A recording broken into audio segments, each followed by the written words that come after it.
Okay, good morning, everyone. Hello, and welcome to the 2025 Virtual University and Degree Information Fair. My name is Sheila Morethi, and I work at the Seneca Academic Pathways team. So all week we have been talking about diploma to degree pathways with the partner institutions, and today we are joined by Zach from Trent University, who will be talking about the nursing pathways at Trent. We will kick things off with a short presentation and get into a Q&A if there aren't any questions at the end. A quick reminder that all the sessions are being recorded, so if you miss anything, no worries. You can always catch the replay on our YouTube page next week. All right, so let's get started. Over to you, Zach. Okay, wonderful. Thank you so much, Sheila, for that introduction. So for everyone out there, my name is Zach Davidson. I'm the Nursing Admissions Officer for Trent University. And today I'm going to talk specifically about the practical nursing pathway to Trent University's BSCN degree program. So this is a relatively new pathway. So for those of you that are interested in it, it might be something that you don't have a ton of information on. So hopefully today's presentation will be super useful for you to understand this new and unique pathway that is available for practical nursing diploma students. Before we get into the specifics about the pathway, I do just want to talk a little bit about Trent's nursing program and some of the highlights. So the program does allow for over 1,300 hours of clinical placement, and this starts right in your first year of studies at Trent. You also have the opportunity to participate in simulation lab work through Trent's Simulation Hub. This is the first internationally accredited university simulation center in Canada, and it features things like high fidelity mannequins used to simulate the birthing process, acute illnesses, and chronic disease management. There's also an opportunity for you to participate in regional health conferences. You can take your education global and support rural health in Honduras or Guatemala as a part of one of your clinical experiences.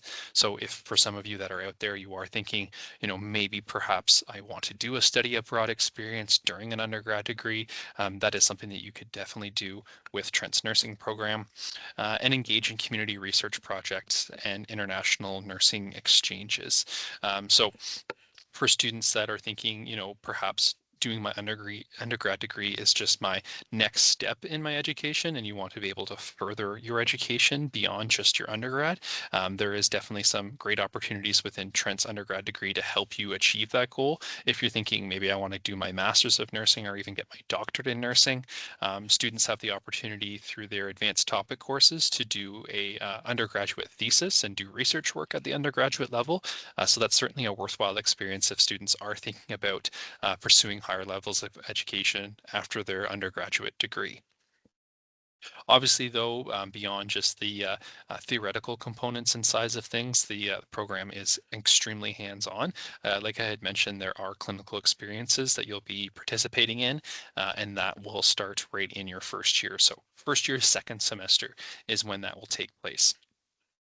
We have a broad range of clinical placements within residential, community-based, family-focused, as well as acute and chronic care. Your 1,000, 2,000, and 3,000 level clinicals, which are your first, second, and third year clinicals, will take place at the Peterborough and surrounding area, so Durham, Northumberland, Kawartha Lakes, etc. So in that immediate area around our Peterborough campus. The Peterborough campus is where Trent's nursing program is located. 4,000 level clinicals, so this would be your final clinicals that you'd be looking to complete. These would be done with a little bit more freedom and flexibility.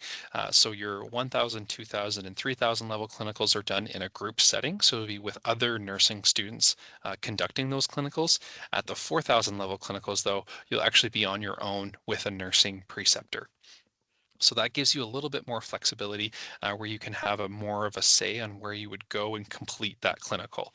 So let's say there's a certain area of nursing that you want to get into or a certain hospital that you want to work for. That 4,000 level clinical is where you'd be able to really take advantage of those types of experiences that you want. So that's something that students definitely find attractive to the program, especially if they're thinking, I may only want to be in Peterborough for a short period of time, and I may actually want to return back home in the latter half of that program. So that's certainly something that's possible because of the 4,000 level clinicals being a lot more flexible than the 1,000, 2,000, or 3,000 level clinical. Getting into the simulation hubs, like I had mentioned, this is the only a university simulation center in all of Canada that's internationally accredited by the, I believe the name of the society is the Society for Simulation in Healthcare. So like I had mentioned, there's low to high fidelity mannequins. They can replicate various different ailments and reactions to medications. We even have a high fidelity mannequin that can give birth, which is very exciting for our nursing students who get to experience that firsthand, but in a very controlled environment in the simulation center. Our simulation center also has a kind of wide variety of different types of nursing environments that you can expect to experience once you're out in the field. So the picture there shows just one example of a simulation lab. We also have a simulation lab that's replicating in-home care, so it's set up to look like an apartment. So if students are wanting to learn more about palliative care or in-home care, we have that type of simulation facility as well. We've even done a simulation lab where we've hired actors to represent individuals that are experiencing homelessness so that our students can learn more about how to be a street nurse. So like I had mentioned there, our simulation experiences are broad and very diverse in their offerings. Talking a little bit about that opportunity to complete one of your clinicals within Guatemala or Honduras. This would be a 12-day placement where you'd be able to go into these rural areas within Honduras and Guatemala and support healthcare. So it'd be things like administering vaccinations, teaching the communities about public health, about hygiene, even so far as, creating clean water access and digging wells. So there's a wide variety of experiences that you'd be able to gain from this clinical opportunity. And from the students that have gone and done this, they have found it extremely rewarding because they're being able to go into a community that's in need and be able to provide that frontline care to that community. All right, shifting gears a little bit here, we're going to talk now about sort of the structure of the two programs that we have, the two streams that we have for our BSCN degree. So the first stream here is sort of the traditional 4-year BSCN stream that students are eligible to apply to. So as you can see here, the structure is very standardized. In year one, you'd be starting off in your clinical placement, and as you progress through the program, your clinical placements do increase in the amount of hours that you'd be expected to complete. Each time you go into a new clinical, you're going to be in a different area. So the first one there, the nursing professional and self. So this clinical would focus on sort of developing the fundamentals of how to be a nurse. And so those would be clinical placements within long-term care facilities or nursing homes. So that's where students would be conducting those clinicals. Year two, we get into families and communities. Year three, acute illnesses and chronic diseases. And then in year four, like I had mentioned previously, you have that integration of knowledge through independent practice. So that's where you'd be actually on your own with a nursing preceptor. One thing to note here too, this is something that's new for the collaborative program, is there is now opportunities for students to be able to complete the 4-year degree actually now in 3 years. That would allow students to then take courses over the summer semester. So it's not as compressed as the compressed stream, but it does still give students a chance to complete the program at an accelerated pace. So just trying to provide as many options to complete the BSCN stream as possible so that students know that they have some flexibility once they get into the program. Okay, getting into the compressed program, which is probably what a lot of students are interested in, especially if they're coming from Seneca's practical nursing diploma program. This allows students to earn their BSCN degree in 28 months, so 2.5 years. So this allows them to then take courses over the summer semesters as well as clinicals. So You can see it's structured a little bit different there. We do have some information about what you'd be doing over the summer semester, but all in all, it is still the exact same as the collaborative program in terms of what you'll be studying and the education experiences that you will be gaining. So the end result of both of the streams are the exact same. You end up with the same degree, you end up with the same knowledge, you end up with Trent's BSc degree. It's just how you choose to complete that degree. If you want to complete it in a more compressed pace, then the compressed option would be ideal for you. All right, now getting into understanding how to apply and the admission requirements needed for practical nursing students at Seneca. So if students are interested in applying, there's sort of two great ways to apply. External applicants can apply to the collaborative and the compressed program through the Ontario University Application Centre's website.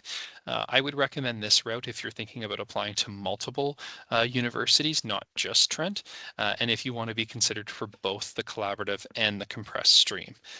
So the OUAC codes are listed there, so RFN for compressed and RCN for collaborative. If, however, you are only interested in applying to one of the streams and only are interested in applying to Trent, then you can also look to use Trent's free direct application. So this is something that is a benefit for students because it does save them a few $100s in application fees. And so that would be another opportunity for you as well. And I created a QR code there. So if you want to even scan that QR code, it will take you to then the direct application link where you can then start to apply to the nursing program. Okay, looking at minimum admission requirements. So these are minimum admission requirements specifically for practical nursing diploma students who are interested in applying to Trent's BSCN program. So PN students would need a minimum cumulative overall average of a 75. So that would be a 3.0 on a 4.0 GPA scale. Students would also need to be in registered good standing with the CNO. However, this requirement can actually be waived if students are considering starting at Trent within 6 months of graduating from their PN program. So for a lot of students, they may be finishing up in April. If they want to then start in the same year in September, then they would be able to have that requirement waived. But if though, for example, you're finishing up in December and then you want to start in September of the next year, then obviously that would be more than 6 months. You would be required to then complete that CNO requirement and be registered with the CNO as a practical nurse. One thing that I do want to note here as well too is we only do offer the one intake per year for the nursing program, and that is in September. So we only offer that September start for both the collaborative and the compressed program. As far as competitive averages go, so the compressed program, typically the competitive cutoff is somewhere in the high 70s, low 80s for the nursing program. And then for the collaborative program, it's typically higher. It's typically in the mid 80s. So obviously, meeting the minimum requirements doesn't necessarily guarantee you an offer into the program. Having a higher average is usually needed in order to be competitive and to receive an offer. Now, this is where a really big benefit comes into play for Seneca PN students is the fact that they're going to be eligible to receive up to 5 transfer credits that will count towards their nursing degree. These transfer credits are listed here. So as you can see, you are getting a fair bit of nursing specific transfer credits over to your nursing degree at Trent. And they range from first year courses, second year courses, and even clinical courses that you're getting transferred over. So you can see there you're getting actually your first year clinical transferred over, so clinical practice in a residential setting, and then also your third year clinical transferred over, so clinical practice focused on chronic disease management. I do want to point out too that even though that you are getting these as transfer credits, if you do decide that you still want to take these clinical courses at Trent, that is something that you can decide to do. So it doesn't mean just because you're getting these transfer credits doesn't mean that you can't take these courses at Trent. I just want to try to make that abundantly clear for students because oftentimes students, now that they're in a BSCN program, they want to experience these clinical clinical courses through the lens and through the eyes of an RN as opposed to an RPN. So if that's something that you want to take advantage of, you can certainly do that and take these courses even though you have the transfer credits for them. But if you're thinking, you know what, I want to maximize my transfer credits, I want to use all of them, then you obviously don't need to retake those courses because you already have transfer credits for them. Towards sort of the bottom half of the list there, you are also getting some non-nursing specific transfer credits. So you're getting a transfer credit in human physiology, in intro to psych, and then also some elective transfer credits there as well too. Okay, as we start to wind things down here, I wanted to mention briefly just about the alternate offer to nursing. So students who are not able to have a competitive enough average to receive an offer to Trent's nursing program, but do meet the minimum admission requirements for a college transfer student, which would be a cumulative average of 65%. They can also receive an alternate offer to Trent's Honor Science program. So what we're saying here is that though you don't meet the competitive average to get an offer to nursing, you can still come to Trent. And actually you can still come to Trent and then reapply to the nursing program the next year. So you would be taking a set of courses then at Trent in order to upgrade and then to have hopefully a more competitive average when you reapply the following year. And you could reapply then to either the collaborative program or also the compressed program.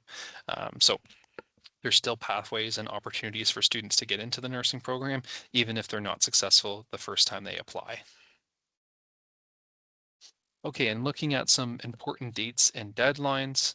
So obviously September, the application has been open since then. The OUAC application deadline for both the collaborative and the compressed program is March the 3rd. Also for students that are using the direct application, the deadline for you to apply is also March the 3rd as well. We do want to see official transcripts be submitted by the applicants so that we're able to do an admissions assessment and determine whether or not you'd be eligible for an offer. And then offers admissions will start to release our sort of big first round of offers will start to release. We're hoping now, just because this timeline has changed slightly, we're now hoping for late February, early March for these offers to start to go out, and they will continue to go out on a rolling basis. That will probably conclude on or before the end of May. And then lastly, we do have an upcoming open house. So on Friday, March the 14th, we'll have an open house for students that are planning on wanting to know a little bit more about the nursing program and attend. So this will be happening between 10 to 2 o'clock on March the 14th. It's a great opportunity for you to be able to connect with nursing faculty members. If you want to go in and explore the simulation hub, that's something that you could also do as well. We'll have a mini lecture talking more about the nursing program. So if you wanted to, sort of see yourself at Trent and learn more about that, I would say the open house would be a great opportunity for you to be able to experience the nursing program and everything that it has to offer. So now I will kind of open up the floor to questions if anybody does have any. So thank you so much for listening to my presentation today. Thank you so much for that great presentation. We don't have any questions, so I think we can wrap it up here. If you have any questions after watching this, you can always reach out to us at the Academic Pathways team, and we can guide you appropriately if this is a pathway that you would like to pursue. So thank you, everyone, and I hope you have a lovely day.